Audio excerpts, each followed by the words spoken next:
Matías, buenos días. Hola, ¿qué tal? Buena. Muchas gracias por este tiempo que nos está dedicando tan interesante y del que estamos aprendiendo tanto. La experiencia de los que habéis hecho cosas, pues es muy valiosa a los que queremos hacer. Yo quería plantearte dos preguntas, como hay más preguntas, pues tampoco quiero ser muy extenso. Una es sobre la experiencia con el voto electrónico y la generación de confianza. Nosotros tenemos un proyecto piloto en el que estamos evaluando el uso bueno, acercar la administración a las personas mayores, ¿no? Y hemos visto que uno de los problemas que tienen, sobre todo al acercarse a los medios online, es la falta de confianza, ¿no? Es decir, ¿dónde me estoy metiendo? ¿Cómo sé que me estoy metiendo? ¿Dónde debo?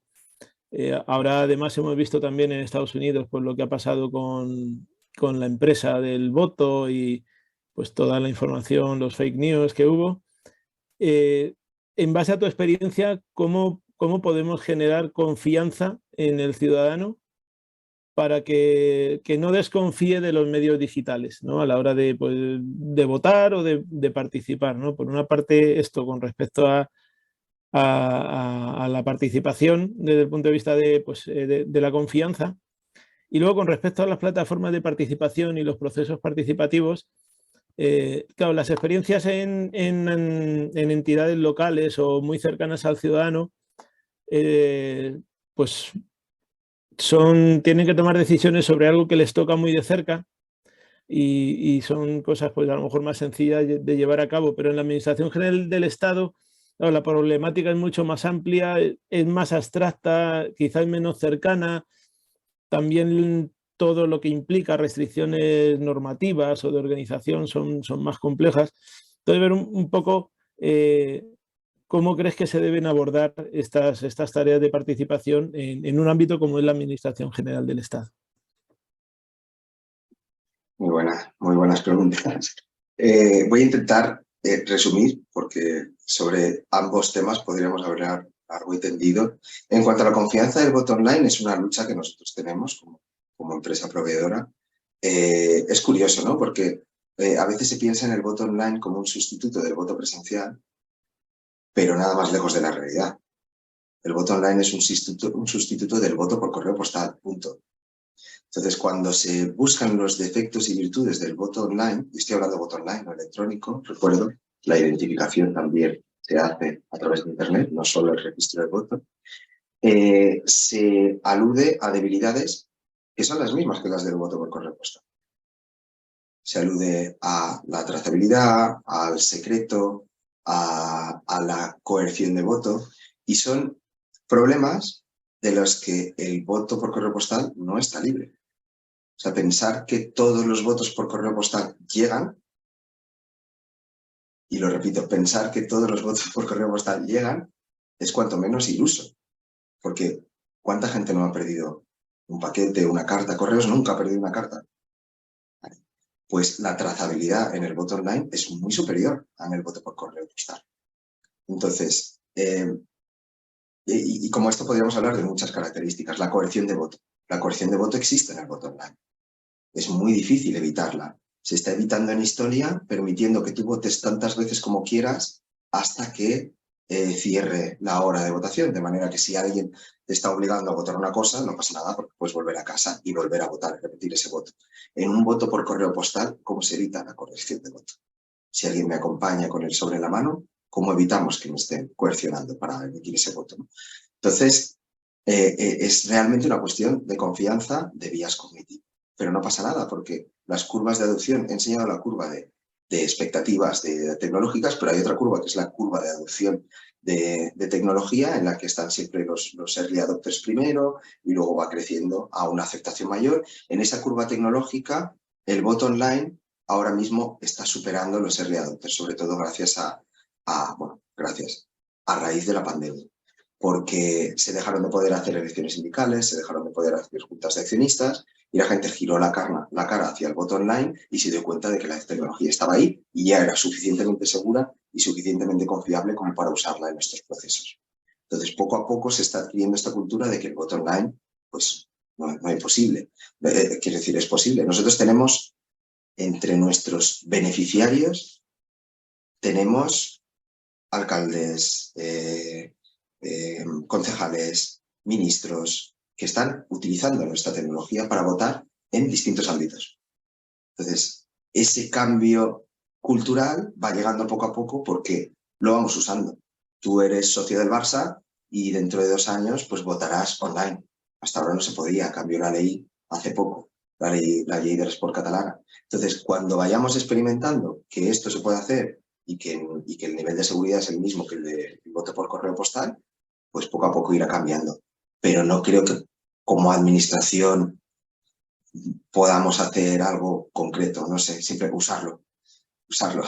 Si lo usamos internamente, pues iremos viendo qué debilidades tiene, que las tiene también, y cuáles son las virtudes, y cambiará ese chip. Y en cuanto a la participación a nivel local y Administración General del Estado, obviamente, y de hecho por eso he repasado la Constitución y la Ley Reguladora de las Bases del Régimen Local, obviamente es mucho más sencillo participar a nivel local que a nivel autonómico y estatal. Relacionándolo con la pregunta de Rafa sobre la segmentación, pues posiblemente la Administración General del Estado sea más conveniente hacer ese tipo de segmentación. Antes de trabajar antes de fundar Quorum, trabajaba en el sector eléctrico. El sector eléctrico hacíamos mucho lobby. Claro, cualquier ciudadano puede dar una opinión formada sobre el precio de la electricidad, sobre los costes de generación, sobre las emisiones de CO2. Bueno, son temas complejos que los ingenieros del equipo nos costaba semanas emitir una opinión. O sea, llegar a analizar la orden ministerial y saber si eso nos convenía o no, y si queríamos influir a favor o en contra, nos costaba mucho trabajo. Entonces son temas muy específicos que requieren de un conocimiento, y ahí es donde la segmentación es importante. La consulta pública previa, que es un procedimiento obligatorio y está haciendo muy poca gente. Administración General me imagino que sí, pero en ayuntamientos no se hace la consulta pública previa, y la consulta pública previa debería requerir de una segmentación. Oye, estas personas han demostrado que tienen interés en esta temática, voy a sacar normativa sobre esta temática, pues newsletter a estas personas, que enseguida sepan, que se acostumbren que cuando haya un cambio normativo o cuando se esté preparando un cambio normativo van a recibir esa newsletter y van a poder participar. Y luego que si participan, que no sea un formulario de los años 70 que se hizo en la época en la que no existía la nube, que sea un formulario con una usabilidad excelente. ¿Por qué? Porque no es que las personas mayores no sepan usar tecnología, es que las personas mayores usan Uber, usan Instagram, porque mi padre tiene Instagram, y mi padre tiene 80 y pico años. Pero claro, si tú le pones un formulario en el que él va a clicar el tabulador y no va a cambiar de input box y va a tener que usar el ratón que ya tiene temblores y ya no va a poder rellenar el formulario, pues se va a cansar. Y por mucho que le hayas enviado la notificación, oye, este tema sobre jubilación te interesa, no va a participar. Entonces no es que la gente mayor no sea tecnológica, es que les ponemos palos en la rueda. ¿Cómo? Contratando tecnologías antiguas, baratas, por la manera en que se contrata en la administración, creando pliegos sin haber hecho una investigación previa sobre cuál es el estado de arte tecnológico. Nos encontramos con muchos pliegos que dicen, quiero una web de participación escrita en este lenguaje de programación. ¿Cómo vas a elegir el lenguaje de programación? Dime las condiciones que quieres para tu cliente. A tu cliente le da igual el lenguaje de programación. Entonces, resumiendo, segmentar, porque son temas que requieren de un mínimo de formación muchas veces, y sacar buenos pliegos, investigar qué tecnología hay en el mercado y sacar un pliego acorde a las necesidades de esos procesos participativos concretos. Muchas gracias. Luis Rodríguez, ya lo tenemos por aquí.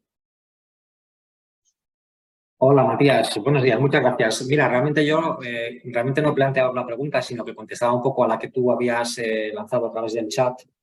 que era un poco el tema de limitaciones y también, bueno, aprovecho para preguntarte, porque yo creo que has hecho un planteamiento muy realista en base a que no es suficiente con lanzarse a decir una plataforma si antes no has pensado en la estrategia y antes no tienes el apoyo. Entonces, un poco no sé si habéis tenido ocasión de participar en todos estos proyectos con clientes en esta fase del convencimiento interno. Si os han pedido argumentos, si habéis tenido ocasión de participar en alguna reunión, ver un poco cuál era vuestra experiencia sobre esta fase importante que es el convencimiento de la organización de que realmente la participación pues importa, hay que hacerla bien, hay que dedicar presupuesto y este tipo de cosas. Gracias.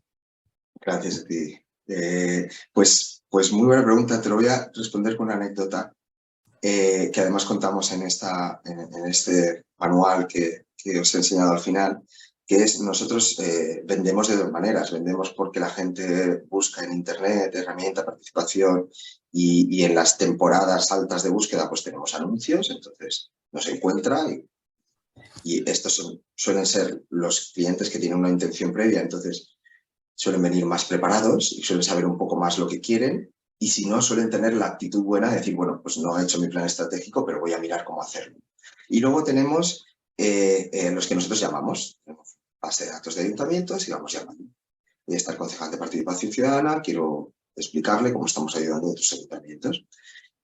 Cuando hacíamos esto, que de hecho ya no lo hacemos tanto, pero cuando hacíamos esto nos encontramos con muchas cosas, pero una fue, llamamos a un ayuntamiento, se dice el pecado pero no el pecador, y dijimos, oye, ¿podemos hablar con la concejala de participación ciudadana? Y dijo, sí, claro. Y al rato se volvió a poner y dijo, perdona, es que he hablado con el departamento y me han dicho que no les han asignado concejal. Entonces, como a la semana, me llamó la que al final fue concejala y me dijo, oye, perdona, es que no, estaba el departamento, pero hemos asignado las tareas y nadie se había quedado con participación ciudadana y me ha tocado a mí, que esta es la buena expresión, me ha tocado a mí. ¿No? Es como la María, ¿no? Me ha tocado esto, que yo llevo 3 o 4 cosas más, pero me ha tocado esto. Entonces dime qué me querías contar. Entonces, esa anécdota refleja muy bien cuál es el estado de la participación en muchos municipios. No se piensa de manera estratégica, no es transversal y además el concejal que la tiene porque le ha tocado, no porque se quiera dedicar a ello. Entonces, pues complicado. En estos ayuntamientos complicado. Otros ayuntamientos, pues sí, nos ha tocado llegar y explicar un poco y nada, hay ayuntamientos pues, que lo ven, otros que no y ya está. Pero lo que sí te podría decir es que lo más difícil de conseguir, lo que menos hemos visto, es la transversalidad. Hemos visto muchos concejales muy comprometidos, con muchas ganas de hacer cosas, departamentos de concejalías. De hecho, creo que he visto antes por aquí a Arteaga, del ayuntamiento de Alcobendas, si no recuerdo mal, que hacen cosas maravillosas, gente súper comprometida, equipos súper preparados.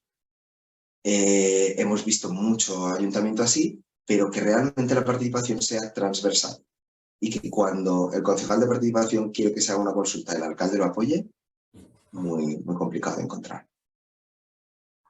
Como tenemos poco margen ya de preguntas, doy paso a Virginia y Javier, justamente antes de que le aludieras, también había levantado la mano. Vaya, arrieros somos. Bueno, hola. Un gusto participar de este encuentro, muy interesante lo que comentabas. Y bueno, un poco a cuento de esto que comentaba Luis recién y me viene como anillo al dedo porque la pregunta planteaba como una reflexión un poco primero de bueno, que en realidad, como vos decías, todo proceso participativo, utilizando tecnología o no, digamos, más presencial, menos presencial, más digital o no, tiene que ver con una decisión política y con una estrategia, ¿no? Y esto de ¿para qué quiere un gobierno que la ciudadanía participe? ¿Para qué y hasta dónde? ¿Con qué profundidad? ¿Con qué alcance? Y si realmente, esa es la primera pregunta, y la segunda pregunta sería, ¿qué va a hacer ese gobierno con esa participación? Digamos, ¿está dispuesto a cambiar el rumbo de su política pública, a cambiar una decisión política por lo que reciba el feedback que le dé la ciudadanía? Entonces digo, bueno, volviendo a lo que ustedes estaban comentando recién, ¿no? Que es un tema de decisión, de voluntad, de compromiso, y que muchas veces, por lo que tengo experiencia también en estas cosas, a lo mejor el decisor más importante, el alcalde, el intendente, el gobernador, está decidido y está comprometido, pero no logra que todo su equipo lo haga, ¿no? Entonces, tampoco sirve de nada poner a un concejal de participación si no hay una decisión de fondo. A veces no hace falta un segmento más, un raviol más en el organigrama sobre participación, porque justamente lo que queremos es que sea algo transversal, ¿no? Pero bueno, o sea, no hay una receta, yo creo que tiene que ver con el poder de convencimiento, de liderazgo, de persuasión del líder y del equipo, ¿no? Y bueno, y a raíz de esta reflexión, mi pregunta era si tenías algún ejemplo para comentarnos, o podrías llegar a imaginar en qué medida la tecnología nos puede ayudar para medir el nivel de apropiación o el nivel de acogida que tiene la participación en los gobiernos o en las decisiones de política pública. Y después la pregunta última sería ¿quién paga eso? ¿No? Porque justamente si el gobierno no está, o el líder, o el decisor político no está realmente convencido y comprometido con esa participación, menos le va a interesar medir en qué medida ha sido apropiada, ¿no? Pero bueno, un poco para que nos comentes si tienes algún ejemplo de referencia. Gracias. Muy bien, muy bien. Son varias preguntas. Voy a empezar por la primera. ¿Para qué la participación? Lo hemos dicho, ¿no? Los objetivos son información, formación y dar capacidad de influencia a los ciudadanos. El objetivo es evitar lo que ocurre en Gamonal y el objetivo es acabar con la desafección política, porque la desafección política es muy peligrosa cuando el nivel de participación en elecciones democráticas baja, suelen ocurrir cosas malas. Entonces, mantener ese compromiso de los ciudadanos por lo que ocurre en su ciudad y en sus gobiernos a los distintos niveles. La participación... Sí, perdón, sí. Esas preguntas eran retóricas, no quiero que pierdas tiempo contestándolas. Vale. Era justamente como a modo de reflexión, ¿no? No, pero a modo de reflexión sí que quería aportar que, por ejemplo, dices la gestión de qué va a hacer ese gobierno, la gestión de expectativas, si hay suficiente compromiso de liderazgo. Yo siempre lo comparo con, yo dirijo una empresa y yo tomo decisiones, mi trabajo es tomar decisiones.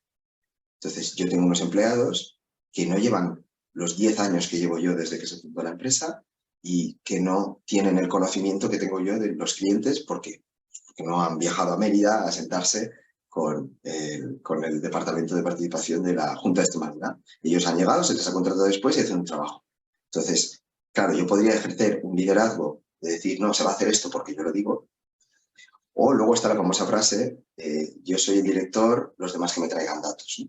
Entonces, los demás que me traigan datos es involucrar a mi equipo en la toma de decisiones. Y en lugar de decir, esto se va a hacer así porque lo hago yo digo, oye chicos, voy a hacer esto, ¿qué os parece? Voy a hacer esto, ¿qué os parece? Es lo mismo que puede hacer la administración. Oye, creo que voy a poner este carril bici aquí, ¿qué os parece? Y el líder tiene que tener la suficiente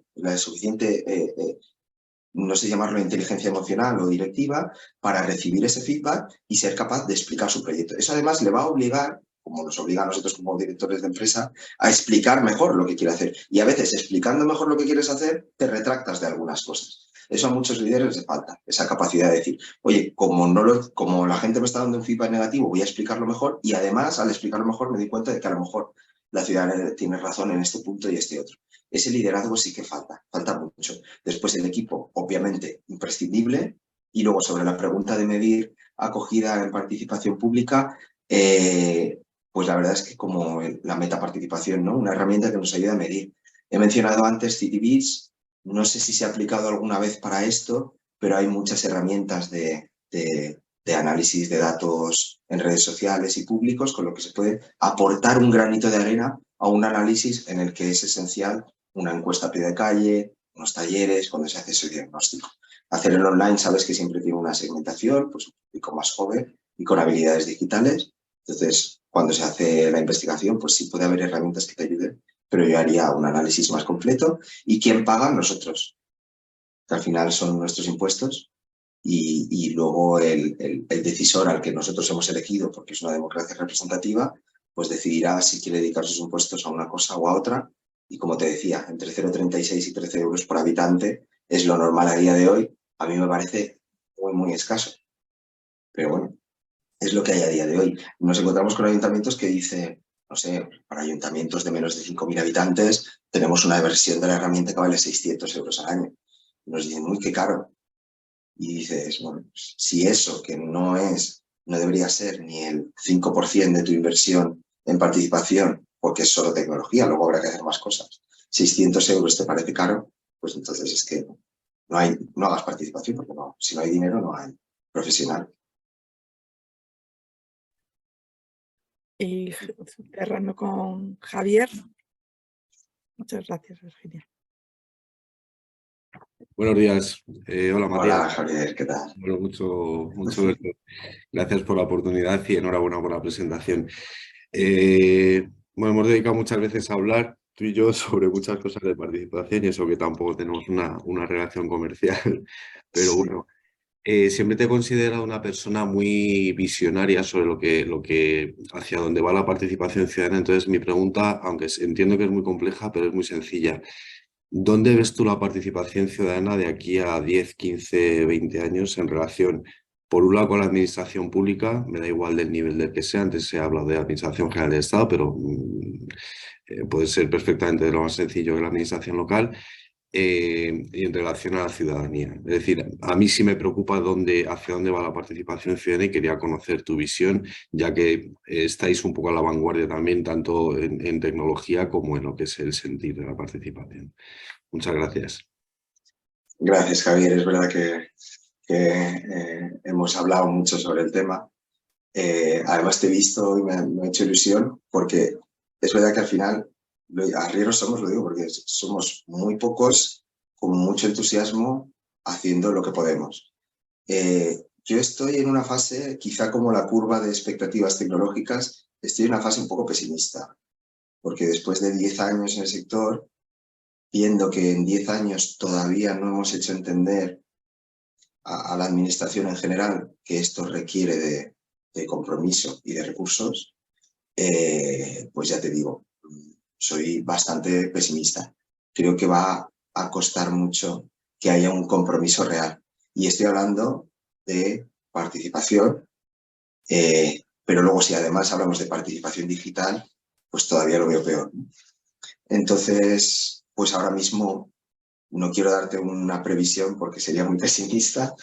Espero que sea mejor de lo que yo imagino, pero entiendo que si lo que preguntas es por tendencias, pues creo que la tendencia es cada vez más a hacer una estrategia de participación puramente presencial y que los pocos ayuntamientos que están invirtiendo en tecnología, pues no sé, espero que poco a poco vayan demostrando que esto al final tiene unos efectos, que no es más que reducción de costes y aumento de impacto.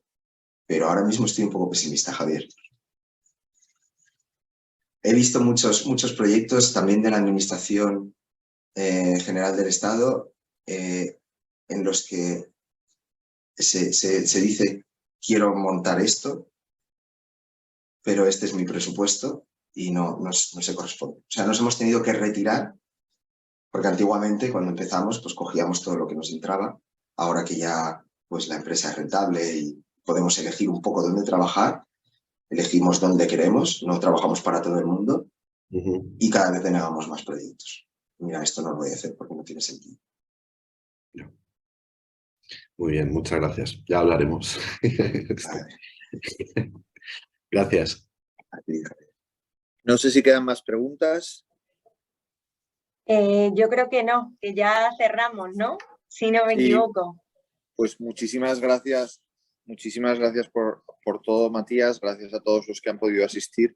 Pido disculpas por los problemas de conexión, porque como veis estoy en medio de un pasillo en la Universidad de Valencia, pero bueno, claramente ha merecido mucho la pena y nos vemos en la próxima. Un saludo a todos y gracias. Muchas gracias a todos y recordad simplemente que el día 1 de junio tenemos la siguiente conferencia que va a venir de la mano de María Caso y será sobre la participación ciudadana digital desde el punto de vista de la sociedad civil. Gracias de nuevo, Matías. Creo que has aportado cosas de muchísimo valor en cuanto a la participación ciudadana y los medios digitales, y gracias a todos los que habéis intervenido en la sesión. Muchas gracias. Gracias a todos.